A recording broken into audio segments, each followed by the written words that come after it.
كما صليت على إبراهيم وعلى آل إبراهيم في العالمين إنك حميد مجيد. قال الله تبارك وتعالى في كلامه المجيد: أعوذ بالله من الشيطان الرجيم. بسم الله الرحمن الرحيم. يسألونك عن الشهر الحرام قتال فيه قل قتال فيه كبير وصد عن سبيل الله وكفر به والمسجد الحرام وإخراج أهله منه أكبر عند الله والفتنة أكبر من القتل ولا يزالون يقاتلونكم حتى يردوكم عن دينكم إن استطاعوا ومن يرتد منكم عن دينه فيمت وهو كافر فأولئك حبطت أعمالهم في الدنيا والآخرة وأولئك أصحاب النار هم فيها خالدون. إن الذين آمنوا والذين هاجروا وجاهدوا في سبيل الله أولئك يرجون رحمة الله والله غفور رحيم. قال المؤلف والمفسر رحمه الله تعالى: قال ابن أبي حاتم حدثنا أبي قال حدثنا محمد بن أبي بكر المقدمي قال حدثنا المعتمر بن سليمان عن أبيه قال حدثني الحضرمي عن أبي السواري عن جندب بن عبد الله أن رسول الله صلى الله عليه وسلم بعث رهطا وبعث عليهم أبا عبيدة بن الجراح رضي الله تعالى عنه فلما ذهب ينطلق بالصبابة إلى رسول الله صلى الله عليه وسلم فحبسه فبعث عليهم مكانه عبد الله بن جحش وكتب له كتابا وأمره أن لا يقرأ الكتاب حتى يبلغ مكان كذا وكذا وقال لا تكرهن أحدا على السير معك من أصحابك. فلما قرأ الكتاب استرجع وقال سمعا وطاعة لله ولرسوله قبرهم القبر وقرأ عليهم القتال فرجع رجلان وبقي بقيتهم فلقوا ابن الحضرمي فقتلوه ولم يدروا أن ذلك اليوم من رجب أو من جمادى. فقال المشركون للمسلمين قتلتم في الشهر الحرام فأنزل الله تبارك وتعالى يسألونك عن الشهر الحرام قتال فيه قل قتال فيه كبير. اب مفسر رحمۃ اللہ علیہ ان آیات مبارک پہ ارشاد فرماتے ہیں کہ جندب ابن عبداللہ رضی اللہ تعالیٰ عنہ سے روایت ہے کہ حضور صلی اللہ علیہ وسلم نے ایک جماعت بھیجی اور ان پر آپ نے امیر بنا کے بھیجا ابا عبیدۃ بن الجراح رضی اللہ تعالی عنہ کو. اس کے بعد جب وہ ابھی اس مقام پہ نہیں پہنچے تھے کہ حضور صلی اللہ علیہ وسلم نے ان کو روکا اور اس کے بعد آپ نے دوسرا امیر مقرر کر کے بھیجا عبداللہ ابن جحش کو اور آپ نے اس کو ایک لکھ کر حکم نامہ بھی عطا فرمایا اور یہ بھی حکم دیا کہ اس کتاب کو میرے لکھے کو مت پڑھنا جب تک کہ فلاں مقام پہ نہ پہنچ جاؤ. جب انہوں نے وہاں جا کے پڑھا اور ساتھ یہ بھی فرما دیا کہ لا تکرہن احدا علی السیر معک من اصحابک، اپنے ساتھیوں کو مجبور نہ کرنا کہ سب میرے ساتھ چلو، جو جائیں خوشی کے ساتھ جائیں، اگر کوئی مجبور ہے تو اس کو مجبور کر کے ساتھ مت لے جانا. فرماتے ہیں کہ جب ان نے جا کر کتاب پڑھی تو بہرحال ان نے پڑھا انا للہ و انا الیہ راجعون اور اس کے بعد کہا سمعا وطاعتا للہ ولرسولہ، اللہ اور اللہ کے رسول کا جو حکم ہے ہم نے اس کی تعمیل کرنی ہے. اور اس کے بعد انہوں نے پھر اپنی جماعت کو خبر دی، ان پر وہ حضور صلی اللہ علیہ وسلم کا فرمان پڑھا تو 2 آدمی تو واپس آ گئے اور باقی جو تھے وہ ان کے ساتھ رہ گئے. فلقوا ابن الحضرمی کو ملے تو اس کو انہوں نے اسی کے بارے میں کتاب تھی دراصل، کیونکہ اس شخص نے جو عمل کیا تھا اس کا پتہ صرف حضور صلی اللہ علیہ وسلم کو تھا، صحابہ کو پتہ نہیں تھا. تو جب اس کو انہوں نے قتل کیا ولم یدروا، اور یہ بھی ان کو پتہ نہ چل سکا کہ یہ رجب کا پہلا دن ہے یہ جمادی الاخر کا آخری دن ہے، تو اصل میں صحابہ نے سمجھا کہ جمادی الاخر کا آخری دن ہے، وہ رجب کا پہلا دن تھا. تو اب مشرکین کو ایک موقع ملا اعتراض کرنے کا، تو انہوں نے کہا کہ دیکھو آپ دعویٰ کرتے ہیں اسلام کا، دین کا، اور آپ نے تو اشہر الحرم میں قتل کر دیا ہے۔ تو اللہ تبارک و تعالی نے یہ آیات ان کے رد میں نازل فرمائی کہ ایک تو اصل میں صحابہ نے آمدن قتال اشہر الحرم میں نہیں کیا، دوسری بات یہ ہے کہ اشہر الحرم میں قتال کرنا گناہ ہے، لیکن کیا اللہ کے گھر میں قتال کرنا، مسجد الحرام سے مسلمانوں کو روک دینا، مسجد الحرام سے صحابہ کو نکال دینا، یہ کچھ تھوڑا جرم ہے؟ یہ فتنہ تھوڑا جرم ہے؟ تم اپنے جرم بھولتے ہو اور مسلمانوں پر اعتراض کرتے ہو۔ تو اللہ تبارک و تعالیٰ نے ان کے رد میں یہ آیات جو ہیں نازل فرمائی، اور اصل بات یہ تھی کہ صحابہ کرام سے وہ آمدن عمل نہیں ہوا تھا، وہ اتفاق ہے کہ انہوں نے جمادی الاخر کی آخری تاریخ سمجھی، وہ رجب کی پہلی تاریخ تھی، تو یہ جو کچھ ہوا خطا اجتہادی تھی۔ اس کے بعد جناب فرماتے ہیں وقال صدی نبی مالک و نبی صالح علیہ عباس و مرتن مسعود رضی اللہ تعالی عنہ یسالونک عن الشهر الحرام قتال فيه قل قتال فيه كبير الآية وذلك ان رسول الله صلى الله عليه وسلم سرية وكانوا 7 نفر عليهم عبد الله بن جحش الاسدي وفيهم عمار بن ياسر وابو حذيفة بن عتبة بن ربيعة وسعد بن وقاص وعتبة بن غزوان السلمي حليف لبني نوفل وسهيل بن بيضاء وعامر بن فهيرة وواقد بن عبد الله اليربوعي حليف لعمر بن الخطاب رضی اللہ تعالی عنہ وكتب لابن جحش كتابا وامره الا يقرأه حتى ينضربت النخلة ولما نضربت نخبت كتاب ذا فيه انصرت تنضربت النخلة وقال لي الصحابي من كان يريد الموت فليمضي وليوصي فإنني موسى وبعد لأمر رسول الله صلى الله عليه وسلم فصار وتخلف عنه سعد بن وقاص وعتبة أذل راحلة لهما وتخلفا يطلبانها وصار ابن جحش إلى بدر النخلة فإذا هو بالحكم من كيسان وعثمان بن عبد الله بن المغيرة وانفلت وقتل أمر قتله واقد بن عبد الله فكانت أولى غنيمة غنم أصحاب رسول الله صلى الله عليه وسلم فلما رجعوا إلى المدينة بأسيرين وما أصابوا من المال أراد أهل مكة أن يفادوا الأسيرين عليه المشركون وقالوا إن محمدا صلى الله عليه وسلم يزعم أنه يتبع طاعة الله وأول من استحل الشهر الحرام وقتل صاحبنا في رجب وقال المسلمون إنما قتلناه في جمادى وقتل في أول ليلة من رجب وآخر ليلة من جمادى وغمد المسلمون سيوفهم حين دخل شهر رجب وأنزل الله يجير أهل مكة يسألونك عن الشهر الحرام قتال فيه قل قتال فيه كبير لا يحل وما صنعتم أنتم يا معشر المشركين أكبر من القتل في الشهر الحرام حين كفرتم بالله وصددتم من محمد صلى الله عليه وسلم وأصحابه وإخراج أهل المسجد الحرام منه حين أخرجوا محمد صلى الله عليه وسلم وأصحابه أكبر من القتل عند الله۔ اب مفسر رحمۃ اللہ علیہ فرماتے ہیں کہ حضور پاک نے ایک جماعت بھیجی، ایک سریہ، ایک جماعت بھیجی، اس میں 7 آدمی تھے اور ان کے امیر تھے عبداللہ ابن جحش الاسدی۔ اس میں حضرت عمار ابن یاسر، ابو حذیفہ ابن عتبہ بن ربیعہ، سعد بن وقاص بن غزوان، سہیل ابن بیضاء، عمر ابن فہیرہ، واقد بن عبداللہ الیربوعی، یہ سب حضرات ساتھ تھے۔ اور حضور پاک نے ابن جحش امیر جو تھے ان کو کتاب لکھ کے دی اور فرمایا کہ اس کو نہ پڑھنا جب تک کہ تم بطن نخلا میں نہ پہنچ جاؤ۔ جب وہاں اترے اور اس کے بعد حکم ملا کہ تم بطن نخلا میں جاؤ، تو انہوں نے اپنے ساتھیوں سے کہا کہ بھی مجھے حضور پاک کا حکم ہے اور یہ بڑی خطرناک مہم ہے جس پہ ہم جا رہے ہیں، تو جو میرے ساتھ جانا چاہے، جو وصیت کرنا چاہتا ہے وصیت کر لے، کیوں پتہ نہیں ہم زندہ واپس آئیں گے یا شہید ہو جائیں گے، اور جو نہ جانا چاہے ان کو اجازت ہے وہ واپس جا سکتے ہیں، لیکن میں تو جاؤں گا، حضور صلی اللہ علیہ وسلم کا حکم ہے۔ تو صرف 2 آدمی جو تھے وہ پیچھے رہے، سعد بن ابی وقاص اور عتبہ، اور وہ بھی اس لیے پیچھے رہ گئے دراصل کہ ان کی اونٹنی گم ہو گئی، سواریاں گم ہو گئی، تو ان کو تلاش کرتے کرتے انہیں دیر ہو گئی، تو باقی اصحاب جو تھے یہ چلے گئے۔ وہاں جب پہنچے تو پایا حکم بن کیسان، عثمان بن عبداللہ بن المغیرہ، اور اس کے بعد انہوں نے وہاں جا کر عمر کو قتل کیا، اس کو واقد ابن عبداللہ نے قتل کیا۔ تو بہرحال یہ پہلی لڑائی تھی اور پہلا امر تھا، پہلا سریہ تھا جو حضور پاک نے بھیجا، اور اس میں الحمدللہ اللہ نے مسلمانوں کو کامیابی دی، کافر قتل ہوئے، مال غنیمت ملا، اور یہ سب لوگ لے کر واپس آ گئے مدینہ منورہ۔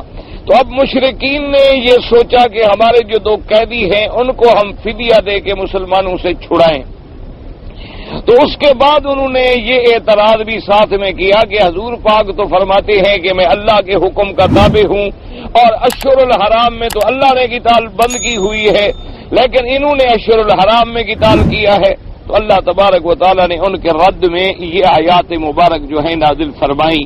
اصل بات یہ تھی کہ مسلمان فرماتے تھے کہ انما قتلناہ فی جمادہ، کہ ہم نے تو جمادی الاخری میں قتل کیا ہے، اور وہ کہتے تھے کہ نہیں تم لوگوں نے رجب میں قتل کیا ہے۔ اب جب رجب کا دن آیا مسلمانوں کے مطابق وغمد المسلمون سیوفہم، انہوں نے اپنی تلواروں کو بند کر دیا کہ بھی اب اشہر الحرام میں ہم قتال نہیں کریں گے، تو اللہ پاک نے فرمایا کہ لا یحل وما صنعتم انتم یا مشر المشرکین، کہ تم اعتراض کرنے والے پہلے تم تو یہ دیکھو کہ تم کیا کر رہے ہو، تم تو اللہ سے کفر کر رہے ہو، محمد مصطفیٰ کی رسالت کا انکار کر رہے ہو، حضور کو مسجد الحرام میں آنے سے روک رہے ہو، محمد مدنی اور صحابہ کو اللہ کے گھر سے نکال رہے ہو، یہ جرم زیادہ اہم ہے یا اشہر الحرام میں قتال زیادہ اہم ہے؟ مسلمانوں کو تم تانا دیتے ہو۔ اور پھر مسلمانوں نے تو یہ بات آمدن بھی نہیں کی تھی، ان کو تو ایک مغالطہ لگا، اور اس زمانے میں کوئی ڈائریاں، کوئی تاریخیں، کوئی کتابوں کا ضبط، تواریخ کا حفظ جو ہے وہ اس انداز میں تو نہیں ہوتا تھا۔ وقال له في ابن عباس رضي الله تعالى عنه يسألونك عن الشهر الحرام قتال فيه قل قتال فيه كبير وذلك أن المشركين صدوا رسول الله صلى الله عليه وسلم وردوه عن المسجد في شهر حرام، کیونکہ مشرکین مکہ نے حضور پاک کو جب منع کیا تھا تو وہ بھی اشہر الحرام تھے، تو اللہ نے فرمایا تم اشہر حرام میں حضور کو مسجد الحرام میں بھی نہ آنے دو۔ قال ففتح اللہ علی نبیہ فی شہر حرام من العام المقبل، اللہ تبارک و تعالی نے پھر آپ کے لیے کھولا مکہ مکرمہ، فعاب المشرکون علی رسول اللہ صلی اللہ علیہ وسلم القتال فی شہر حرام، اب مشرکین کو موقع ملا تو انہوں نے عیب لگایا مسلمانوں پر کہ یہ اشہر الحرم میں قتال کرتے ہیں۔ وقال اللہ تعالی وصد عن سبیل اللہ، اللہ کے راستے سے روکنا، اللہ سے کفر کرنا اور مسجد الحرام سے نکالنا جو ہے یہ زیادہ جرم، قتال سے بھی زیادہ گناہ ہے۔ وان محمد صلی اللہ علیہ وسلم بعث سریۃ فلقوا عمرو بن الحضرمی وهو مقبل من الطائف، وہ طائف سے آ رہا تھا، فی آخر لیلۃ من جمادى واول لیلۃ من رجب، وان اصحاب محمد صلی اللہ علیہ وسلم كانوا يظنون ان تلك الليلة من جمادى وكانت اول رجب، صحابہ نے یہ سمجھا کہ یہ آخر رات ہے جمادی الاخری کی، حالانکہ وہ پہلی رات تھی رجب کی۔ ولم يشعروا فقتله رجل منهم واخذوا ما كان معه وان المشركين ارسلوا يعيرونه بذلك، فقال الله تبارك وتعالى يسألونك عن الشهر الحرام قتال فيه قل قتال فيه كبير وصد عن سبيل الله وكفر به والمسجد الحرام واخراج اهل المسجد الحرام اكبر من الذي اصاب محمد صلی اللہ علیہ وسلم والشرك اشد منه، اللہ نے فرمایا کہ مسجد الحرام سے نکالنا یہ تو اس سے بڑا گناہ ہے کہ جو آپ صحابہ پر تانا کر رہے ہیں، اور صحابہ پر تانا تو وہ بھی حالانکہ مغالطہ تھا، اور صحابہ نے آمدن قتال نہیں کیا، انہوں نے سمجھا کہ جمادی الاخری کی آخری رات ہے۔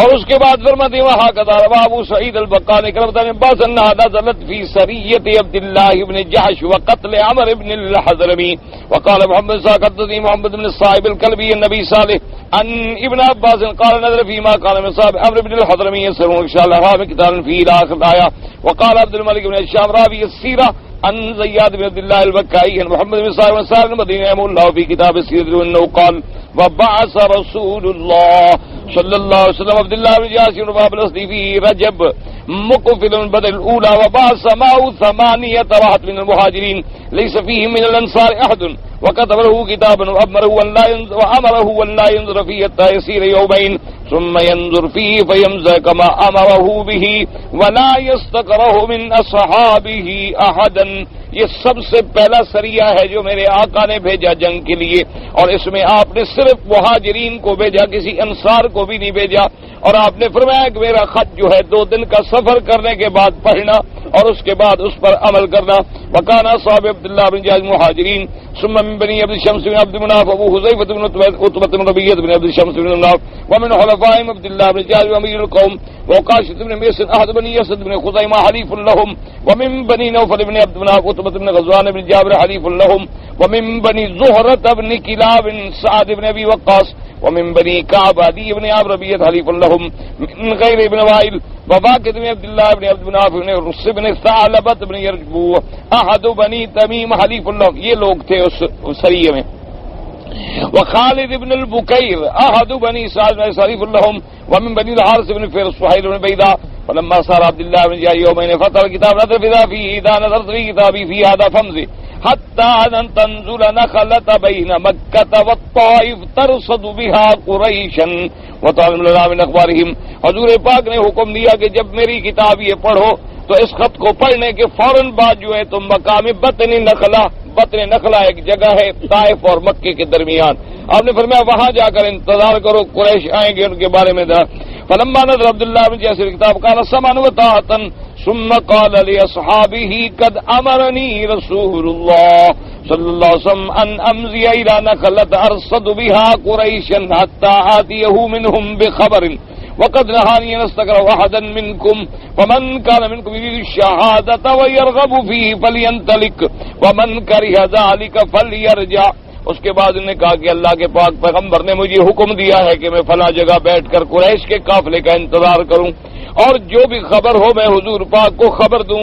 اب بات میں آپ کو جبر نہیں کرتا، جو جانا چاہے میرے ساتھ. چونکہ بڑی سخت مہم تھی نا کہ مدینہ منورہ سے چل کر طائف کے اور مکے کے درمیان میں آپ کی قریش پہ حملہ کرنا یہ کوئی معمولی سی بات تو نہیں تھی. اور پھر قریش کا تو یہ علاقہ تھا، قریش کا یہ وطن تھا، پھر یہاں سے حملہ کر کے واپس مدینے پہنچنا تو بہت بڑی سخت مہم تھی. تو اس لیے انہوں نے کہا میں جبر نہیں کرتا، جو جانا چاہے شہادت قبول کرے وہ میرے ساتھ جائے، ورنہ اجازت ہے آپ واپس جا سکتے ہیں. فَأَمَّا أَنَا فَمَاضٍ لِأَمْرِ رَسُولِ اللَّهِ، لیکن میں تو خود حضور کے حکم پر چلوں گا. فَمَضَىٰ وَمَضَىٰ مَعَهُ أَصْحَابُهُ لَمْ يَتَخَلَّفْ عَنْهُ مِنْهُمْ أَحَدٌ. سب چلے گئے. فَصَلَكَ عَلَى الْحِجَازِ حَتَّىٰ إِذَا كَانَ مَعْدًا فَوْقَ الْقَرْيِ يُقَالُ لَهُ نَجْرَانَ، ایک جگہ کا نام ہے. أَذَلَّ سَعْدُ بْنُ وَقَاص بْنُ عُثْمَانَ بَعِيرًا لَهُمَا كَانَ يَعْتَكِفَانِ فَتَخَلَّفَ عَلَيْهِ فِي طَلَبِهِ. ان دونوں کے پاس ایک ہی اونٹ تھا، یہ باری باری اس پہ سفر کرتے تھے، تو یہ گم ہو گیا. تو اس گم ہونے کی وجہ سے یہ اس کو تلاش کرنے میں لگ گئے. وَمَضَىٰ عَبْدُ اللَّهِ بْنُ جَعْفَرَ وَكِيعٌ حَتَّىٰ نَزَلَ نَخْلَةً، آپ چلے گئے. فَمَرَّتْ بِهِ عِيرٌ لِقُرَيْشٍ، قافلہ گزرا وہاں سے قریش کا. تَحْمِلُ زَيْتًا وَأُدُمًا وَتِجَارَةً مِّن تِجَارَةِ قُرَيْشٍ، وہ قافلہ جو ہے ان کے پاس زیت تھا، تیل تھا اور سامان کھانے پینے کا تجارتی قافلہ تھا، وہ وہاں سے گزر رہا تھا. ان میں عمرو بن الحضرمی تھا. وَاسْمُ الْحَضْرَمِي عبد الله بن عباد أحد الصدف وعثمان بن عبد الله المغيرة وأخوه نوفل بن عبد الله المخزومي يعني بن حكم بن كيسان مولى الشعب بن المغيرة. فلما رآهم القوم هابوهم وقد نزلوا قريبا منهم، جب انہوں نے دیکھا ان کو بھی خطرہ محسوس ہوا کہ بھی آخر یہ آدمی مدینے سے آ کے یہاں کیا کر رہے ہیں. فأشرف لهم عكاشة بن محصن وكان قد حلق رأسه. فلما رأوا آمنوا وقالوا أما لا بأس عليكم منهم وتشاور القوم فيه وذلك في آخر يوم من رجب. وقال قوم الله لن تركتم قوم هذه لا يدخلون الحرم فلا يمتنعن منكم ولئن قتلتموهم لتقتلون في الشهر الحرام. فتردد القوم وهابوا الأقدام عليهم ثم شجوا أنفسهم عليهم وأجمعوا قتلوا عليهم منهم وأخذ ما معهم. فلما باقت بدر التميمي أمر بن الحضرمي بالسامن فقتله واستأثره عثمان بن عبد الله والحكم بن كيسان. وفلت القوم نفر عبد الله فأعجزهم وأقبل عبد الله من جهة أصحاب العير والأسير حتى قدموا على رسول الله صلى الله عليه وسلم المدينة المنورة. اب صحابہ میں پھر اختلاف اس بات پہ وہاں ہوا. بعض نے کہا کہ بھئی اب یہ اگر آج رات ہم حملہ نہیں کرتے ہیں پھر یہ تو حرم میں داخل ہو جائیں گے، حرم میں داخل ہو گئے پھر بھی ہم نہیں لڑ سکتے، اور اشہر الحرم میں داخل ہو گئے تو پھر بھی ہم نہیں لڑ سکتے، تو موقع تو یہی ہے کہ پھر آج حملہ کریں. لیکن بعض صحابہ نے یہ بھی کہا کہ نہیں، آج رات جو ہے وہ اشہر الحرم میں داخل ہو گئی ہے. تو بہرحال اتفاق اس بات پہ ہوا کہ جب حضور پاک نے ہمیں بھیجا ہے اور آپ نے ہمیں حکم دیا ہے اور ہم اتنا سفر کر کے آئے ہیں تو مقصد تو کافروں سے قتال ہے. تو انہوں نے بہرحال قتال کیا. وہ اس کے بعد عمرو بن الحضرمی مارا گیا. دو انہوں نے قیدی بنائے، ایک کمزور تھا اس کو چھوڑ گئے، اور مال اور قیدی سب لے کے مدینہ منورہ پہنچ گئے. تو اب مشرکون کو موقع ملا الزام لگانے کا کہ دیکھو جی مسلمانوں نے اشہر الحرم میں قتال کیا ہے. اس کے بعد فرماتے ہیں قال ابن صاحب کا ذکر بعد آل عبداللہ بن جاسن عبداللہ قال صاحب ان لرسول اللہ صلی اللہ علیہ وسلم الخمس وذلك قبل ان يفرض الله الخمس من الغنائم فعاد عليه الخمس العين وقسم سائر بين اصحابه. اب جناب فرماتے ہیں کہ عبداللہ بن جحش نے کہا اپنے ساتھیوں سے کہ جو ہمیں مال غنیمت ملا ہے اس کا خمس جو ہے وہ تو حضور پاک کے لیے رکھ لیا جائے اور باقی جو ہے وہ ہم مجاہدین جو ہے آپس میں تقسیم کر لیں. حالانکہ اس وقت خمس کے حکم نہیں آئے تھے، بعد میں تو خیر حکم آ گیا، لیکن صحابی رضی اللہ تعالیٰ نے اس وقت بھی اپنے اجتہاد سے یہی فیصلہ کیا. قال ابن صاحب لما قدموا على رسول الله قال ما أمرتكم بقتال في الشهر الحرام ووقف الإير والأسيرين وأبى أن يأخذ من ذلك شيئا فلما قال ذلك الرسول أسقط أيدي القوم ظنوا أنهم قد هلكوا وعنف من إخوان المسلمين فيما صنعوا وقالت قريش قد استحل محمد صلى الله عليه وسلم الشهر الحرام وسفكوا فيه الدم وأخذوا فيه الأموال وأسروا فيه الرجال فقال من يرد عليهم المسلمين من قال مكة ما أصابوا في شعبان وقال اليهود تفاعلوا بذلك رسول الله عمرو بن حضرمي قدر واقد الله أمرت الحرب والحضرمي حضرت الحرب وواقد عبد الله وقدت الحرب فجعل الله عليهم ذلك لهم فلما أكثرنا بذلك أنزل الله على رسول الله صلى الله عليه وآله وسلم. اب اس روایت میں یہ بھی آتا ہے کہ جب یہ مال لے کر پہنچے تو حضور پاک نے انکار فرما دیا. آپ نے فرمایا کہ بھی میں تو کوئی چیز نہیں لیتا ہوں اس لیے کہ تم لوگوں نے اشہر الحرام میں قتال کیا ہے. اب مسلمانوں نے بھی کہا بھی تم لوگوں نے اچھا نہیں کیا کہ اشہر الحرم میں قتال کیا ہے، حالانکہ اشہر الحرم میں قتال جو ہے منع ہے. اور مشرکین کو بھی موقع ملا، انہوں نے کہا دیکھو جی حضور پاک کے ساتھیوں نے اشہر الحرام کو بھی حلال کر دیا، اس میں خون بہایا اور ہمارا قافلے کا مال لوٹ لیا، ہمارے آدمیوں کو قید کر کے لے گئے. اور مسلمانوں نے بھی کہا کہ بھی جو ہوا سو ہوا، لیکن یہ رجب کا مہینہ نہیں تھا بلکہ شعبان تھا یا جمادی الاول، یہ تو تاریخی مغالطہ ہے. وقالت اليهود تفعلوا بذلك على رسول الله صلی اللہ علیہ وسلم. یہودی جو تھے انہوں نے اپنی عادت کے مطابق ایک تفاعل نکالا کہ عمرو بن الحضرمی کو قتل کیا تھا واقد ابن عبداللہ نے، تو کہنے لگے کہ ہاں امر جو ہے امرت الحرب، اس نے اب گویا کہ حرب جو ہے کھڑی کر دی، کیونکہ انہوں نے قتل کیا ہے تو اب مشرکین ان سے لڑیں گے. حضرمی سے ہے حضرت الحرب، حضرمی نے گویا کہ جنگ کو حاضر کر دیا. اور واقد سے ہے اس نے وقدت الحرب، گویا کہ اس نے آگ کا شعلہ بھڑکا دیا. تو عمرو بن الحضرمی قتل ہوا تھا، قاتل واقد بن عبداللہ تھا جس نے تیر مارا تھا. تو اب یہودیوں نے اپنی ایک فال نکالی کہ اس سے معلوم یہ ہوتا ہے کہ اب مسلمانوں کی اور ان کی جنگ ہوگی اور اب جنگ کے شعلے بھڑک اٹھیں گے اور اس کے بعد جو ہے ہمارے لیے بڑی کامیابی ہوگی. میسرون اگر الشهر الحرام قتال فيه كل قتال فيه كبير وصد عن سبيل الله وكفر به والمسجد الحرام واخراج اهله من اكبر عند الله والفتنه اكبر من القتل اي ان كنتم قتلتم في الشهر الحرام وصدوكم عن سبيل الله والكفر به. اللہ نے قرآن پاک میں یہ آیت نازل فرما کے صحابہ کا دفاع فرمایا. وعن المسجد الحرام اخراجكم منه وانتم اهله اكبر عند الله من قتل من قتلتم منهم. اللہ نے فرمایا ان کا کافروں کا یہ عمل جو ہے وہ اس قتل سے بھی زیادہ ہے.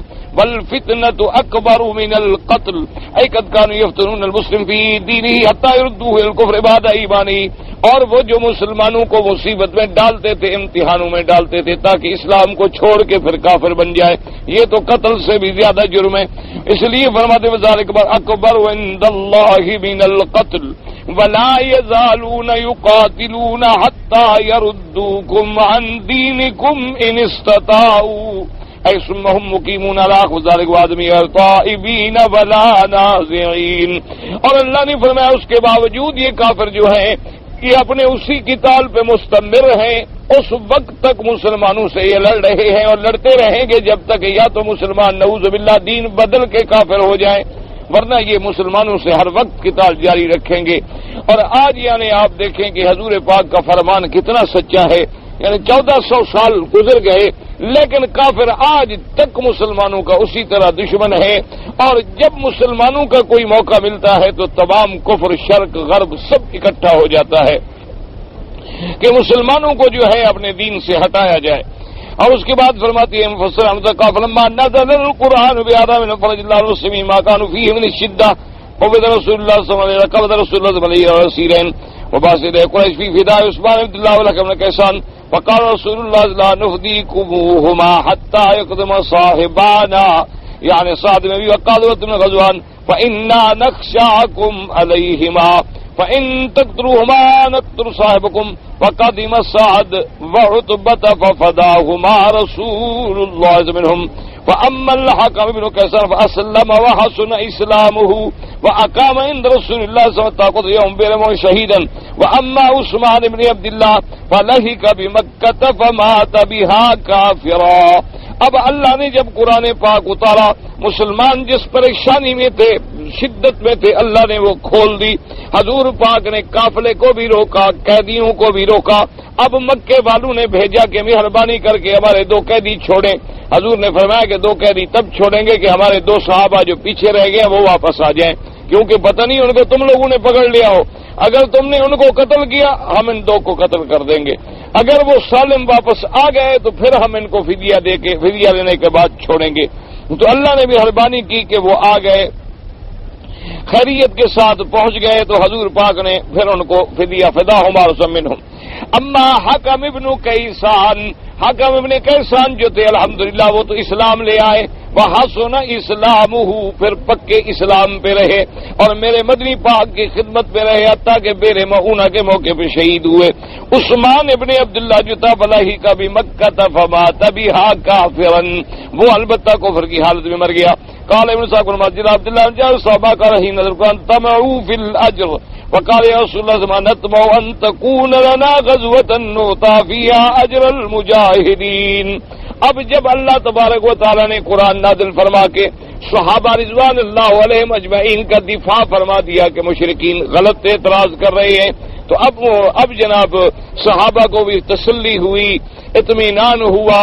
تو اب عبداللہ ابن جحش نے عرض کیا کہ یا رسول اللہ کیا ہمیں اس غزوے پر ثواب بھی ملے گا کہ نہیں ملے گا؟ چلو اللہ نے غلطی تو ہماری معاف کر دی، لیکن کیا ہمیں اجر بھی ملے گا، ثواب بھی ملے گا کہ نہیں ملے گا؟ تو اللہ نے قرآن میں یہ آیت نازل فرمائی کہ ثواب بھی ہم دیں گے، کیونکہ ایمان والے ہیں، ہجرت والے ہیں، جہاد والے.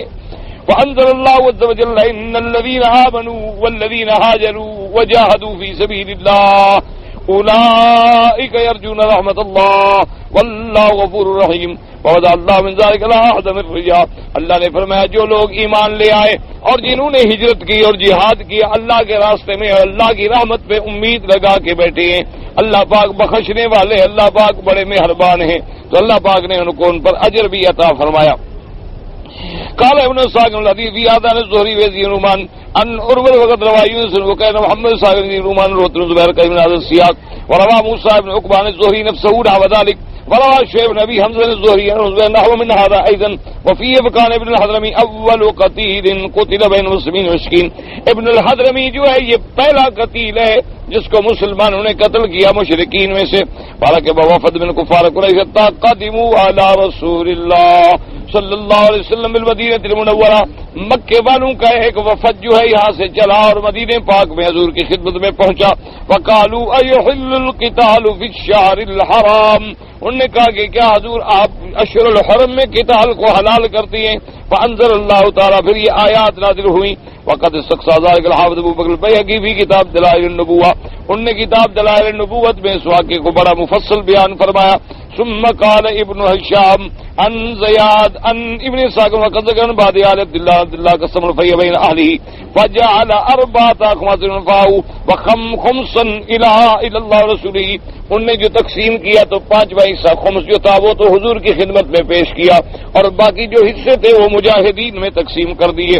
وفقال ما كان عبد الله جاسم في تلك قال ابن هشام وهي اول غنيمة غنمها المسلمون وابن ابن الحضرمی اول من قتل المسلمون.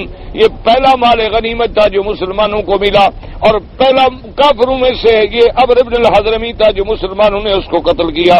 وہ عثمان ابن عبداللہ والحکم ابن کیسان، عثمان ابن عبداللہ اور حکم ابن کیسان یہ 2 پہلے قیدی ہیں جن کو مسلمانوں نے قید کیا اور مدینے میں لے آئے. ان میں ایک تو مسلمان ہو گیا الحمدللہ، لیکن ایک جو ہے وہ مکہ واپس گیا اور کفر پہ رہا اور کفر پہ مر گیا. قال ابن صاحب قال ابو بکر الصدیق رضی اللہ تعالی عنہ فی غزوۃ عبد الله بن جحش ويقال بل عبد الله بن جحش قالها حين قالت قریش. قد احل محمد صلی اللہ علیہ وسلم وصفه في الدم والغزوين ما يسر في رجال قال ابن الشام هي علي عبد الله ابن جحش تعدون قتلا في الحرام عزيمة وعاذ منه لو يرى الرشد راشد صدودكم عما يقول محمد صلى الله عليه وسلم وكفر به والله راع وشاهد واخراجكم من مسجد الله اهله لئلا يرى لله بالبيت ساجد فإن أيرتمونا بقتله ورجب الاسلام باغ وحاسدی سقینا من ابن الحضرمی رما ہونا من نخذ ما اوقد الحرب واقد دمن و ابن عبداللہ عثمان بیننا ینازی غل من القید عائد. تو اس کے بعد عبداللہ ابن جحش نے یہ جواب دیا ان کو پہلے شعروں کے اندر کہ اچھا تم یعنی اشہر الحرام میں قتال کو اتنا بڑا جرم سمجھتے ہو اور یہ تم بھول گئے ہو کہ تم ایمان نہیں لا رہے ہو، کفر پہ ہو، شرک پہ ہو، وہ اس سے چھوٹا جرم ہے. اور پھر تم یہ جو حضور کو تم نے مسجد سے روکا، اللہ سے کفر کیا، اللہ والوں کو تم نے مسجد الحرام سے نکالا تاکہ اللہ والے وہاں نماز اور سجدہ نہ کر سکیں، تو اس کو تم جرم بھی نہیں سمجھتے ہو اور تم ہمیں طعنہ دیتے ہو اس کے قتل کا، حالانکہ اسلام تو ہر باغی اور ہر حاسد کو قتل کرنے کی اجازت دیتا ہے. اچھا ہوا کہ ہم نے اپنے نیزوں کو پلایا خون تمہارے ابن الحضرمی کا، اور جبکہ واقعت نے اس جنگ کو بھڑکا دیا تھا اور ابن عبداللہ اور ان کو ہم قید کر کے لے آئے، اب وہ ہمارے پاس زنجیروں میں قید ہو کے پڑے ہیں. تو پہلے تو انہوں نے ان کا رد کیا یعنی ان اشعار کے ذریعے. اللہ تبارک و تعالی نے پھر قرآن پاک میں یہ آیات نازل فرمائی.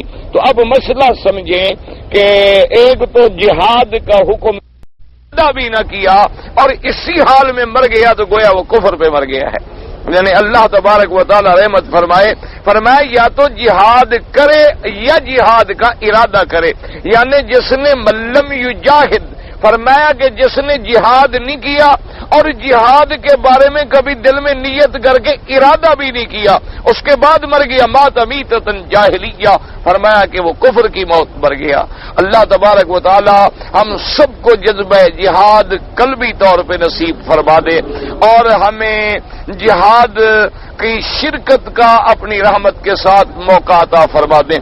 لیکن یاد رکھیں جہاد کب ہوتا ہے کہ جب امیر المسلمین مسلمانوں کا بادشاہ اللہ کے دین کی بلندی کے لیے جہاد کرے.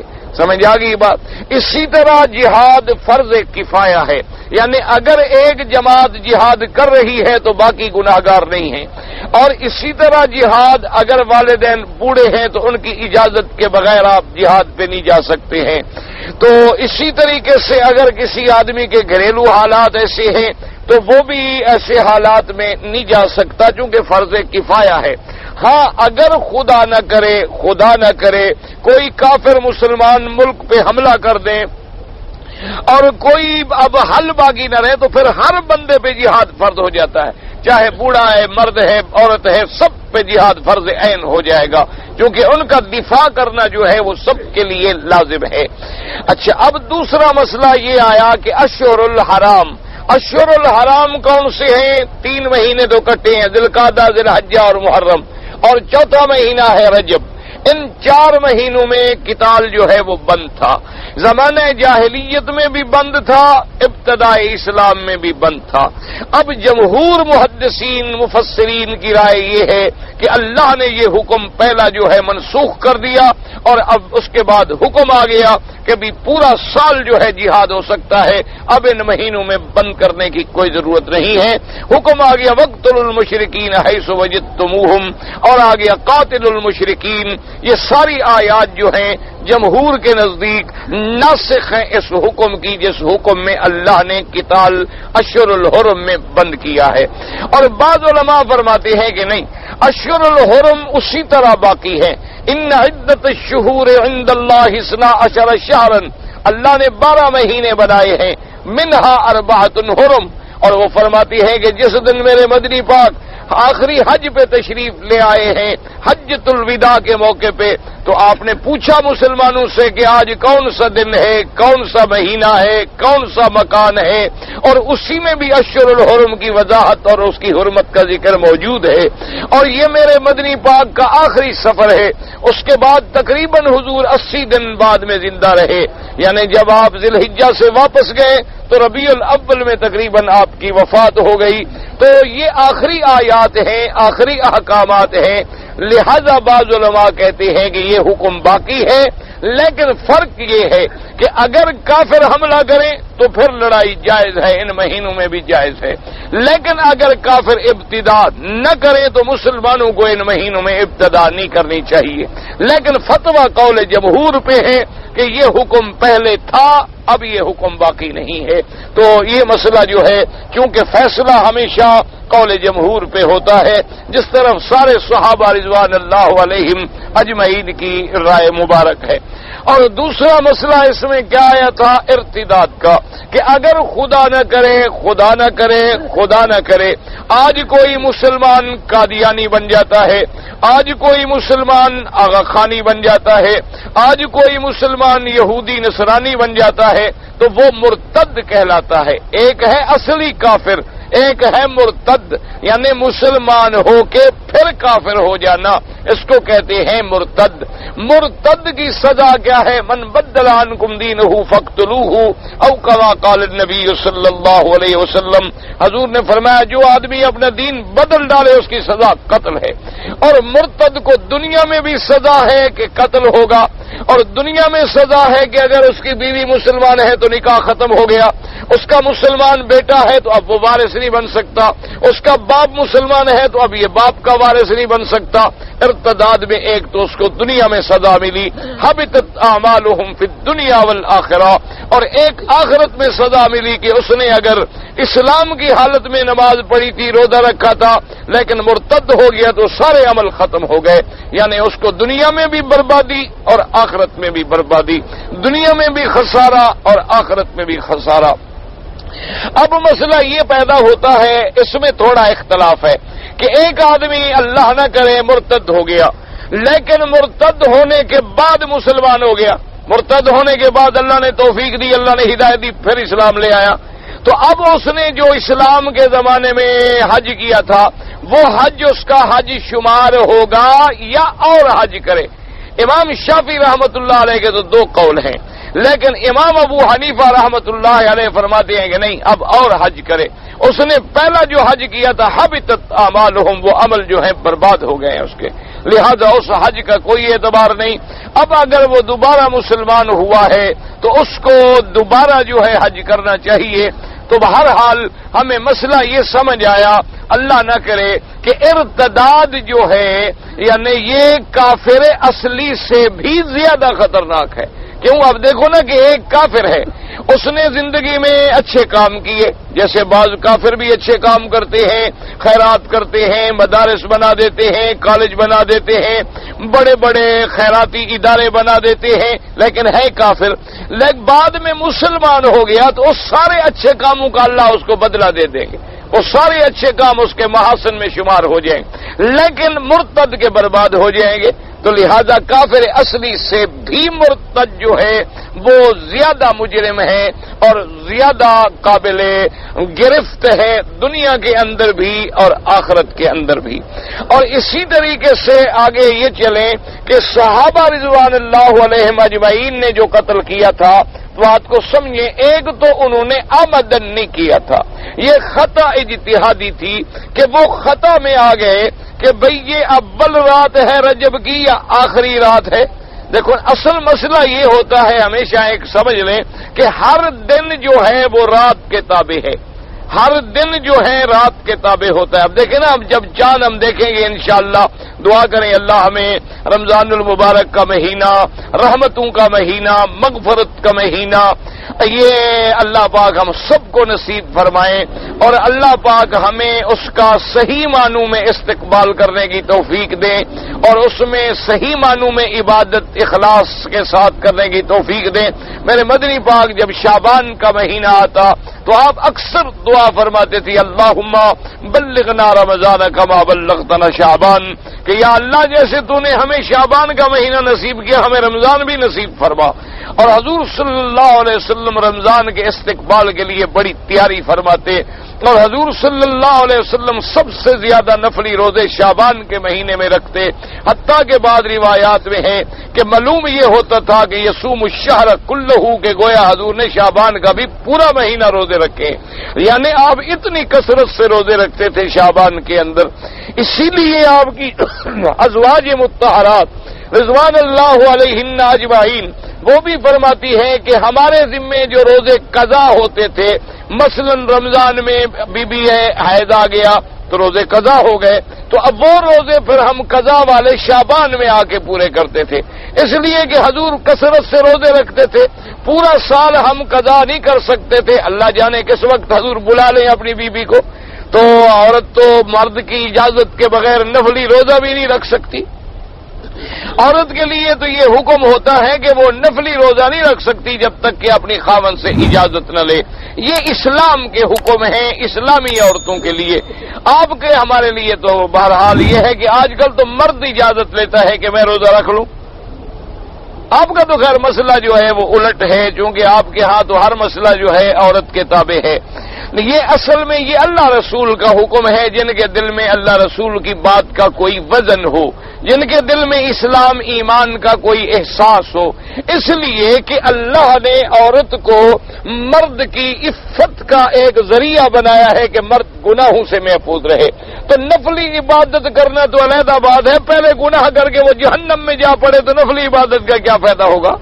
تو اس لیے حکم دیا گیا ہے کہ نفلی عبادت بھی عورت نہ کرے جب تک خاوند سے اجازت نہ لے، تاکہ خاوند کسی گناہ کی وجہ سے جہنم میں نہ پڑ جائے، جس کے لیے اللہ نے یہ جوڑا بنایا اسی لیے ہے کہ دونوں اصل گناہوں سے محفوظ رہیں اور جہنم کی آگ سے محفوظ رہیں۔ اللہ تبارک و تعالی اسی لیے علماء نے لکھا ہے کہ اگر کوئی آدمی اپنی بیوی سے ملاعبت کر رہا ہے، ہنسی مذاق کر رہا ہے، باتیں کر رہا ہے، تو نفل پڑھنے سے زیادہ ثواب ہوتا ہے۔ اس کی وجہ کیا ہے کہ نفل پڑھ کے تو ثواب حاصل کرے گا، یہ اپنے گھر سے ملاعبت کر کے تو گناہ سے بچے گا۔ تو پہلے ہوتا ہے دفع مضرت، جلب منفعت بعد میں ہوتی ہے۔ یہ مثال یاد رکھیں، عربی میں ایک لفظ ہے دفع مضرت، ایک ہے جلب منفعت۔ کیا معنی؟ پہلے ہوتا ہے کسی بلا کو دفع کرنا، پھر ہوتا ہے کوئی نفع حاصل کرنا۔ آپ کوئی تجارت کریں تو کیا کرتے ہیں کہ بھی پہلے تو بھائی اصل راس المال محفوظ کرو نا، گھاٹے سے تو بچیں، نفع کی تو بعد میں سوچیں گے نا، پہلے گھاٹے سے بچنا پہلے ہوتا ہے، نفع سوچنا بعد میں ہوتا ہے۔ تو جہنم سے بچنا پہلے ہوتا ہے، ثواب حاصل کرنا تو بعد میں ہوتا ہے۔ تو اس لیے ہر چیز کے اندر احکام ہیں اور اس کی حکمتیں ہیں۔ تو حضور صلی اللہ علیہ وسلم اب یہ بات سمجھیں کہ جب ہم رمضان کا چاند دیکھیں گے تو وہ رات رمضان کی رات کہلائے گی، اس لیے تراویح شروع ہو جائے گی۔ حالانکہ روزہ ہم رکھیں گے صبح کو انشاءاللہ، روزہ جو ہے انشاءاللہ وہ تو رکھا جائے گا صبح کو، رمضان کا پہلا روزہ تو دوسرے دن صبح سے شروع ہو رہا ہے، لیکن تراویح رات کو شروع ہوگی، کیونکہ وہ دن جو ہے اس رات کے تابع ہوتا ہے، اس رات کے تابع۔ لیکن ایک بات یاد رکھیں، اللہ نے کچھ دن ایسے ہیں جہاں رات کو دن کے تابع کر دیا، یعنی سارے سال میں تو دن رات کے تابع ہے، لیکن جب عرفات، منا اور مزدلفہ کے دن آئے تو اللہ نے کہا کہ نہیں، اب رات دن کے تابع ہے۔ کیوں؟ اگر دن رات کے تابع ہوتا تو پھر تو 9 تاریخ کو مغرب کے بعد حج کا وقت ختم۔ اب اللہ نے اپنے بندوں پہ مہربانی کر دی کہ آنے والی رات جو ہے یہ عرفات کے دن کے تابع ہے، عرفات کا دن رات کے تابع نہیں ہے۔ یعنی کیا مانا؟ اگر 9 تاریخ کو ہم مغرب کے بعد بلکہ رات کو صبح صادق تک بھی عرفات میں پہنچ جائیں تو ہمارا حج ہو گیا، کیونکہ وقت جو ہے زوال سے لے کر صبح صادق تک چلا گیا۔ اب یہ رات جو ہے یہ عرفات کے تابع ہے، اگلی رات جو ہے وہ بھی دن کے تابع، اور پورے سال میں دن رات کے تابع ہے۔ یہ بات ہمیشہ یاد رکھ لیا کریں کہ سارے سال کے جتنے دن ہیں وہ تو رات کے تابع ہیں، لیکن اللہ نے عرفات کو اتنی عظمت دی، اصل میں تو اپنے بندوں پہ مہربانی کی، اپنے بندوں پہ رحمت کر دی۔ اب ایک آدمی ہے جہاز لیٹ ہو گیا، کیا کرے؟ اب دیکھیں نا جی، مثلا ایک آدمی کی فلائٹ ہے 9 تاریخ کو، 10:30 بجے رات کو وہ پہنچا ہے ایئرپورٹ، کسٹم سے نکلتے نکلتے اس کو 12 بج گئے، وہ احرام باندھ کے آ رہا ہے، اگر مغرب سے وقت ختم ہو جاتا تو اس کا تو حج ختم ہو گیا تھا نا۔ لیکن اللہ نے کتنی رعایت دی کہ تم نہ مکے جاؤ نہ کہیں جاؤ، وہاں سے سیدھی گاڑی پکڑو سیدھی عرفات پہنچ جاؤ، عرفات میں 2 منٹ بیٹھ جاؤ حاجی بن گئے۔ باقی تو سارے کام ہو سکتے ہیں، صرف عرفات کی حاضری نہیں ہو سکتی۔ اچھا، جیسے اب ہمارے حرم میں ڈیوٹی کرنے والے ہوتے ہیں، ان بیچاروں کو چھٹی رات کو 11 بجے ہوتی ہے بعض شفٹوں کو، تو اب وہ آ جاتے ہیں جناب کہ ہم کیا کریں، حج بھی کرنا چاہتے ہیں، حرم کی صفائی میں بھی فرق نہ آئے اور ہماری ڈیوٹی میں بھی فرق نہ آئے، اور اگر ہم نے ڈیوٹی کی اور کمپنی کو پتہ لگ گیا تو ہماری چھٹی بھی ہو سکتی ہے۔ تو کوئی نوم مسئلہ بتائے، میں نے کہا شاید اللہ نے تمہارے اوپر بھی مہربانی کے لیے یہ رعایت کی تھی کہ 11 بجے رات کو یہاں سے احرام باندھو سیدھی عرفات چلے جاؤ، 1 گھنٹہ عرفات میں بیٹھ کے مزدلفہ آ جاؤ، صبح کنکری مار کے وردی پہن کے کام پہ آ جاؤ، تو حج ہو گیا تمہارا۔ تو حج سارا اسی میں ادا ہو جاتا ہے اور فرق بھی کوئی نہیں پڑتا، الحمدللہ ثم الحمدللہ۔ تو اب مسلمانوں کو جو جھگڑا ہوا وہ یہ ہوا کہ بھئی یہ رات جو ہے یہ جمادی الاخر کی آخری رات ہے، حالانکہ وہ رجب کی رات تھی۔ اس مغالطے کی وجہ سے وہ قتال ہوا، جس پر مسلمانوں نے تو یہ سمجھا نا کہ بھئی یہ مہینہ 30 کا ہے تو آج کی رات تو جمادی الاول کی ہے، جمادی الاخر کی ہے، حالانکہ رجب کا جب چاند نظر آ گیا تو یہ رات تو رجب کے تابع ہو گئی تھی، نہ کہ جمادی الاخر کی آخری رات سمجھی جاتی۔ اس وجہ سے مغالطہ ہوا، اور اس کے بعد پھر اللہ تبارک و تعالی نے، اور اسی آیات میں یہ بھی دیکھ لیں کہ اللہ نے صحابہ کو کتنا بڑا شان دیا ہے کہ جب صحابہ پہ کسی نے اعتراض کیا جواب اللہ نے عرش سے دیا۔ اور یہ بھی ایک مسئلہ سمجھ لیں کہ صحابہ پہ اعتراض کس نے کیا تھا؟ ہاں جی، نہ کوئی ڈرنے کی کیا بات ہے، زبان گم کیوں ہو رہی ہے؟ تو قرآن کی بات ہے نا۔ صحابہ پہ اعتراض کرنے والے کون تھے؟ مشرک تھے۔ تو جو صحابہ پہ اعتراض کرنے والے یا مشرک تھے یا کافر، تو اب کوئی اعتراض کرے تو وہ مسلمان ہوگا؟ کیونکہ تاریخ ہمیں بتاتی یہ ہے کہ صحابہ پر اعتراض مسلمان تو کر ہی نہیں سکتا۔ بھئی ہم تو اپنے بزرگ مثلا حضرت دین پوری رحمت اللہ علیہ، حضرت درخواسی رحمت اللہ علیہ، جو ہمارے آبا تھے، ہمارے شیخ تھے، والد تھے، ہم تو ان کے کسی بیٹے کا، ان کے کسی دوست کا گلہ نہیں کر سکتے۔ محمد مدنی کے دوست کا کیسے گلہ کریں گے؟ نہ ایمان سے کہو، ہم اپنے استاذ کے دوست کا گلہ کر سکتے ہیں، ہم اپنے والدین کے احباب کا گلہ کر سکتے ہیں۔ اچھا کوئی بات بھی کرے کہ جی ہم کہیں چھوڑو یار، میرے باپ کا دوست تھا، کچھ بھی ہو آپ زیادہ بات نہ کریں، وہ میرے باپ کا دوست ہے، تو ہم اپنے باپ کے دوست کا گلہ برداشت نہیں کرتے تو محمد مدنی کے صحابہ کا کیسے گلہ برداشت کریں؟ اصحاب رسول کا کیسے گلہ برداشت کر سکتے ہیں؟ تو لہذا یہ بھی ہمیں سمجھ آ گیا کہ بھئی صحابہ کا مخالفت کرنے والے سب سے پہلے مشرکین تھے اور کافرین تھے، اور یہ بھی سمجھ آ گیا کہ صحابہ کا دفاع کرنے والے کون تھے؟ اللہ تبارک و تعالی، محمد مصطفیٰ صلی اللہ علیہ وسلم اور مومنین، کہ اللہ نے قرآن اتارا کہ یسألونک عن الشہر الحرام قتال فیہ، اللہ نے فرمایا مکے کے مشرکو میرے مدنی کے صحابہ سے ایک مغالطہ ہو گیا، تانے دیتے ہو، تم یہ بھول گئے کہ تم نے تو ان کو مکے سے نکال دیا ہے، یہ زیادہ جرم ہے یا اس رات میں لڑنا زیادہ جرم ہے؟ تم نے محمد مدنی کو مکے سے نکال دیا، اپنا جرم بھول گئے ہو؟ تم مسلمانوں کو اتنا ظلم کرتے رہے کہ وہ اسلام چھوڑ ڈالیں، اپنے جرم بھول گئے ہو اور صرف صحابہ پہ اعتراض کرتے ہو؟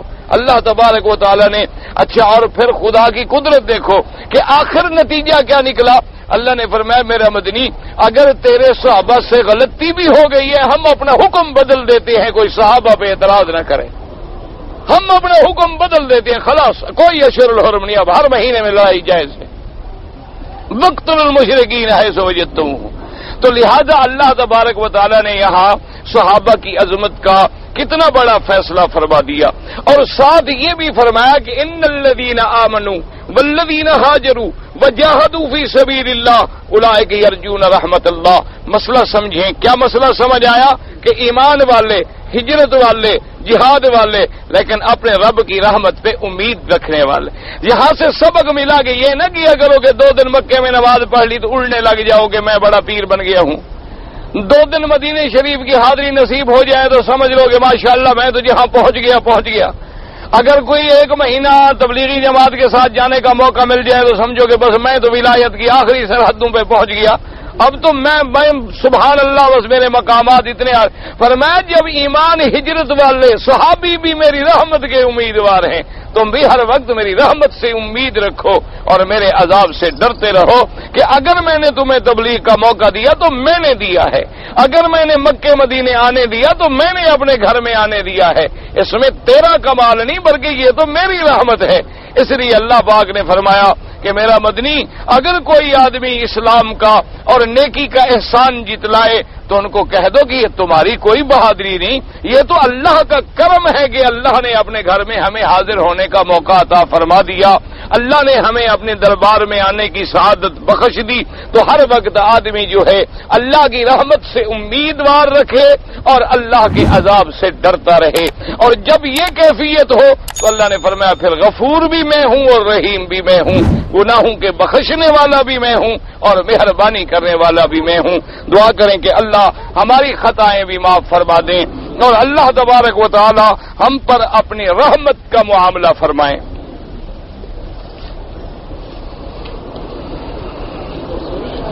ایک آدمی پر اگر غسل فرض ہے یعنی غسل جنابت، تو حالت جنابت میں وہ قرآن نہیں پڑھ سکتا، یاد رکھو مرد ہو یا عورت ہو۔ اچھا، اس مسئلے کو بھی سمجھنے کی کوشش کریں کہ ایک عورت حالت حیض میں ہے یا حالت نفاس میں ہے، یعنی نفاس کہتے ہیں بچہ پیدا ہونے کے بعد جو خون ہے وہ نفاس ہے، اور ہر مہینے جو عورت کی عادت ہے وہ حیض ہے۔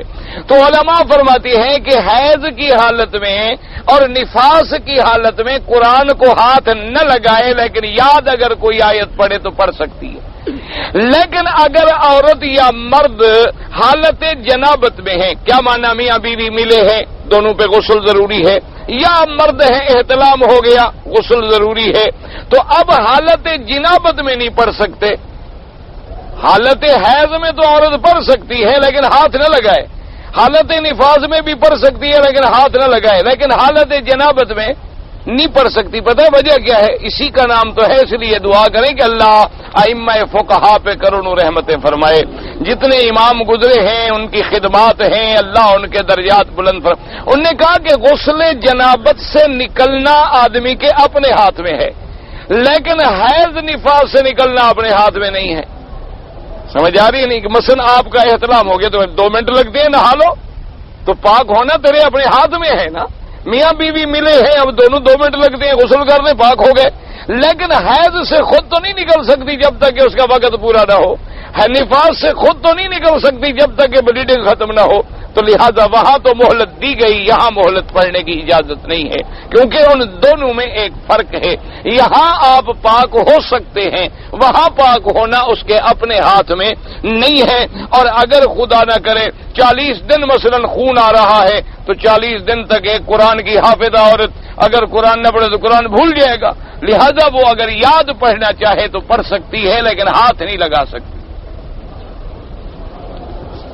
ایک لڑکا ایک لڑکی سے شادی کرنا چاہتا ہے لیکن والدین اجازت نہیں دیتے، تو بہرحال والدین کی اجازت کے بغیر نکاح نہ کریں، کیونکہ ایک حدیث مبارک ہے صریح کہ جب تک ولی الامر اجازت نہ دے کوئی نکاح نہ کرے۔ یہ جو فقہا نے مسئلے لکھے ہیں وہ علیحدہ مسئلے ہیں کہ اگر کسی نے کر لیا تو کیا نکاح ہو جائے گا یا نہیں ہو جائے گا، ورنہ سب ائمہ یہ کہتے ہیں کہ ولی کی اجازت کے بغیر نکاح نہیں ہوتا، لا نکاح الا بولی، جب تک کہ ولی اجازت نہ دے، اور ولی کون ہوتے ہیں؟ والدین۔ اب یہ ایک علیحدہ مسئلہ ہوتا ہے کہ بھئی ایک آدمی نے مثلا باپ سے اجازت نہیں دی، وہ عاقل تھا، وہ بالغ تھا، لڑکی عاقلہ تھی، بالغہ تھی، اس نے نکاح کر لیا، کیا نکاح ہوگا یا ہوگا نہیں؟ بعض ائمہ فرماتے ہیں ہوگا ہی نہیں، کیونکہ اس حدیث کے خلاف ہے، اور بعض فرماتے ہیں ہو تو جائے گا لیکن مخالف حدیث ہے، اس نے گناہ کیا، حدیث رسول صلی اللہ علیہ وسلم کو اس نے چھوڑ دیا۔ تو بہرحال موجودہ دور میں احتیاط اسی میں ہے کہ تم والدین کی مرضی کے بغیر نکاح نہ کرو، چونکہ آدمی جب جوانی کے جوش میں ایسے فیصلے کرتا ہے تو وہ فیصلے کرتا ہے دل سے، عقل سے نہیں کرتا۔ والدین جو ہیں وہ عقل سے فیصلے کرتے ہیں، سوچتے ہیں کہ ہمارے بچوں کے لیے خیر کہاں ہوگی۔ اچھا جی، ایک شخص نے اپنی بیوی کو ایک طلاق تحریر کر کے ارسال کر دی، پھر دوسرے تیسرے مہینے اس کی فوٹو اسٹیٹ کروا کے پھر ارسال کر دی۔ بہرحال گزارش یہ ہے کہ طلاق کا مسئلہ میں نے کئی دفعہ عرض کیا ہے آپ کو کہ دارالفتاء سے پوچھا کریں یا مقامی علماء سے پوچھا کریں، چونکہ بعض لوگ بڑے سوال میں چکر رکھتے ہیں اور جواب سے بہانے بنا لیتے ہیں، اس لیے مقامی عالم کو پتا ہوتا ہے کہ صورتحال کیا ہے۔ بہر صورت اگر اس نے طلاق دی تھی اور پھر فوٹو کاپی کر کے دوسرے مہینے روانہ کی تو یہ اس کی نیت کا معاملہ ہے، اس کی نیت وہی پہلی طلاق ہے، اس کو بھیج رہا ہے تو ایک ہی طلاق شمار ہوگی، اس لیے کیونکہ بھیجنے والے کی نیت یہ ہے کہ وہ تو وہی فوٹو بھیج رہا ہے کہ پہنچ جائے اس کو، یہ تو نہیں کر رہا کہ اگر اس نے ہر مہینے کے بعد ایک نئی طلاق دی نئی نیت کے ساتھ تو پھر 3 ہو جائیں گی، پھر 3 ہو جائیں گی، یہ تو اس طلاق دینے والے پر ہے۔ لیکن بہرحال اپنے عالم اور دارالفتاء سے مسئلہ پوچھو۔ حمل والی عورت کو بھی طلاق بھی مسئلہ یہ ہے کہ طلاق دینا ناجائز ہے کہ حمل میں طلاق نہ دیا کرو، حیض میں طلاق نہ دیا کرو، لیکن گولی مارو، گولی تو لگ جائے گی، لگ تو جائے گی لیکن مارنی نہیں چاہیے، منع ہے، شریعت کے خلاف ہے، گناہگار ہے کہ اس نے حدیث کی مخالفت کی۔ اگر آپ عمرہ جس کا بھی چاہے کر سکتے ہیں، ٹیلی فون نمبر میرے بھائی میں نے عرض کیا تھا، کیا کریں گے آپ مجھ سے خود مل کے مسئلہ پوچھ لیا کرو۔ اچھا جی، کہتے ہیں جی مکہ مکرمہ میں بیٹھ کر کسی ملک پہ اعتراض کریں، کسی ملک پہ اعتراض نہیں ہوتا، یاد رکھو کوئی بھی عالم کسی ملک پہ اعتراض نہیں کرتا، لیکن ملک میں جو کام غلط ہوں ان غلط کام والوں پہ اعتراض کرتا ہے۔ ملک کا کیا قصور ہوتا ہے؟ دیکھو ملک میں تو ہر ملک میں اچھے لوگ بھی ہوں گے، برے لوگ بھی ہوں گے۔ اب مکہ مکرمہ سے کوئی اچھا شہر ہے؟ میرے مدنی پاک کہاں پیدا ہوئے؟ مکہ مکرمہ میں، یعنی کعبہ مکے میں، میرے مدنی کا مولد مکے میں، سب سے پہلے جبریل مکے میں اترا، لیکن ابو جہل ابو لہب کہاں پیدا ہوئے؟ اتبا اتیبہ کا پیدا۔ جب میں ابو لہب کا بات کروں تو اس کا معنی ہے میں مکے کا گلہ کر رہا ہوں؟ یہ کوئی عقل کی بات ہے؟ ہر ملک کے اندر اچھے بھی ہوتے ہیں، برے بھی ہوتے ہیں۔ اب دیکھیں مصر میں فرعون بھی تھا اور یوسف علیہ السلام بھی تھے۔ اب یہ جب یوسف علیہ السلام کی بات کریں تو ملک کی تعریف ہو گئی اور فرعون کی بات کریں تو گیلا ملک کا ہو گیا۔ ملک کا گیلا نہیں ہوتا، وہ ان افراد کا ہوتا ہے جو غلط کام کرتے ہیں۔ پاکستان میں کہتا ہے جی ہم شریعت نہ قانون نافذ کریں، آپ کو کیا تکلیف ہے؟ مجھے بحیثیت مسلمان تکلیف ہے، مجھے تو بحیثیت مسلمان تکلیف ہے، ہمارا وطن ہے، ملک ہے اسلام کا، ہم تو یہی دعا کریں گے اللہ کرے کہ وہاں قرآن آئے، اللہ کرے وہاں اسلام آئے، محمد مدنی کا نظام آئے، وہاں شریعت نافذ ہو، قرآن کی حکمرانی ہو، قرآن کا قانون چلے۔ آپ کو تکلیف ہے تو ہوتی رہے، ہمیں تو بہرحال تکلیف ہے۔ ہماری تو یہ دلی تمنا ہے کہ جہاں جہاں مسلمانوں کے ملک ہے قرآن کی حکومت، بلکہ ہم تو یہ چاہتے ہیں کہ اللہ پاک جتنے کافروں کے ملک ہیں وہ بھی مسلمان فتح کریں اور وہاں قرآن کی حکومت ہو۔ آپ اگر نہیں نافذ کریں گے، آپ کے کیا کہنے تھے؟ آپ اپنی آخرت کیوں خراب کرتے ہیں؟ آپ تمنا تو کریں، دل سے دعا تو کریں، آرزو تو کریں، باقی اللہ کے ہاتھ میں ہے۔ ایک آدمی بنگلہ دیش سے داڑھی رکھا تھا، سعودیہ پہنچنے کے بعد داڑھی مٹا دیا، توبہ کرے، اللہ پھر رکھنے کی توفیق دے۔ حضور پاک کیوں کہتے ہیں؟ میرے نزدیک حضور بھی معصوم ہیں، اس لیے پاک کہتا ہوں۔ آپ کیا سمجھتے ہیں حضور کو؟ کیا جاہل آدمی ایسی باتیں لکھ دیتے ہیں، دل دکھتا ہے۔ عقل سے بات لکھا کرو۔ تمام انبیاء گناہوں سے پاک ہیں، تمام انبیاء معصوم ہیں، اور میرے مدنی تو معصوموں کے سردار ہیں، تمام انبیاء کے سردار ہیں، ہر گناہ سے پاک ہیں۔ اللہ تبارک و تعالی نے ان کو، حضور پاک نے فرمایا اللہ نے تو مجھے ایسے یعنی نسلن بعد نسلن جس صلب میں رکھا، اللہ نے فرمایا اس نسل میں بھی اللہ نے گناہ نہیں آنے دیا۔ تو ان کو میں پاک نہ کہوں تو کیا کہوں؟ عجیب بات ہے۔ کہتے جی پاک تو صرف اللہ ہے، اللہ پاک ہے، آپ حضور کو پاک کیوں کہتے؟ عجیب بات، یعنی یہ مسجد پاک ہے باقی کوئی جگہ پاک نہیں؟ عجیب عقل کی بات۔ اور جواب میں سخت لفظ نکل جائے پھر ناراض ہو جاتے۔ بھئی جب تم حضور کی ذات پر کوئی بات کرو تو پھر کون برداشت کر سکتا ہے؟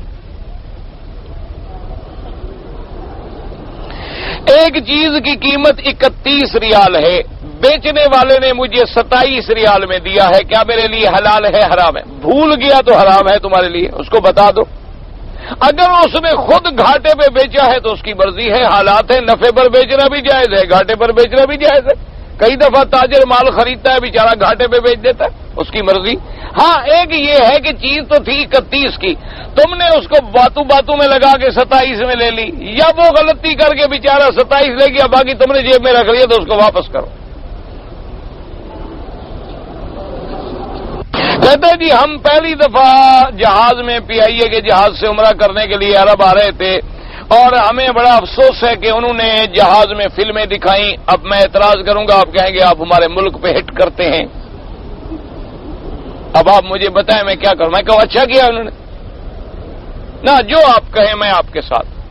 بھائی بہرحال یہ بری بات ہے آپ کی، اگر اللہ توفیق دے جن لوگوں کو اللہ نے کوئی ذریعہ دیا ہو وہ PIA کے لوگوں کو متوجہ کریں کہ بھئی خاص طور پہ عمرے کی فلائٹیں، حج فلائٹیں، ان میں تو احتیاط کریں تاکہ لوگوں کا عمرہ خراب نہ ہو، احرام خراب نہ ہو۔ جن لوگوں کی رسائی ہو، ہم مولویوں کو تو بھائی کوئی سنتا نہیں، ہم جو بات لکھ دینا وہ کہیں گے مولوی نے کیا، یہ تو بالکل نہیں ماننی، نہ چاہے کچھ ہو جائے۔ مولوی کہے کلمہ پڑھو، کہیں گے نہیں پڑھتے۔ مولوی کہتا ہے نماز پڑھو، کہیں گے نہیں پڑھیں گے، تو مولوی ہے یار، چھوڑے یہ تو فتنہ کرتے ہیں۔ مولوی تو ہر وقت یہی کہتے رہتے ہیں نماز پڑھو، روزہ رکھو، فلاں کرو، کیا بات؟ ہماری تو بھائی مانتا نہیں، تمہاری کوئی مانتا ہو تو خط لکھ کے توجہ دلاؤ۔ حالانکہ اتفاق کی بات یہ ہے کہ اس کا سب سے بڑا چیئرمین ہمارا جاننے والا ہے، لیکن مانے گا نہیں، میں تو مولوی ہوں، حالانکہ ہماری برادری کا آدمی ہے لیکن مانے گا نہیں۔ بہرحال آپ لکھیں، بہت بری بات ہے کہ بھئی اسلامی ملکوں کے جہاز ایسی باتیں کریں، بری بات ہے۔ اچھا جی میں میٹرک اب میں نے نقل کر کے امتحان پاس کیا اور نوکری کرتا ہوں تو گناہ ہے؟ اگر تم نے اس کی صلاحیت تم نہیں رکھتے ہو اور تنخواہ لے رہے ہو تو ناجائز ہے، اور نوکری ڈھونڈو جس کی تم صلاحیت رکھتے ہو۔ کہتے جی بعض لوگ بریلوی کے امام احمد رضا خان کے ساتھ رضی اللہ تعالیٰ عنہ لکھتے ہیں۔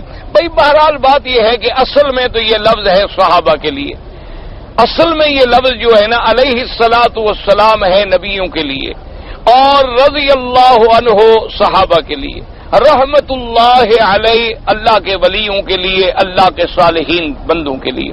لیکن بعض علماء توسعاً کہہ دیتے ہیں کہ بھئی اگر دوسرے کے لیے بھی یہ لفظ تفاعلاً استعمال کر لیا جائے کہ بھئی اللہ اس سے راضی ہو تو کوئی حرج نہیں، لیکن بہتر یہ ہے کہ ما سوائے صحابہ کے کسی پہ استعمال نہ کیا جائے، کیونکہ قرآن نے یہ لفظ صحابہ کے لیے کہا ہے رضی اللہ عنہم ورضوا عنہ لقد رضی اللہ عن المؤمنین اذ یبایعونک تحت الشجرہ۔ تو بہرحال قرآن و سنت کی روح سے صحابہ کے لیے کہا کریں۔ غوث اعظم کے بارے میں کہتے ہیں کہ ان کا ایک مرید تھا مشرق کے کنارے پر، اس نے پکارا تو پیر نے سن لیا، مجھے نہ مرید ملا نہ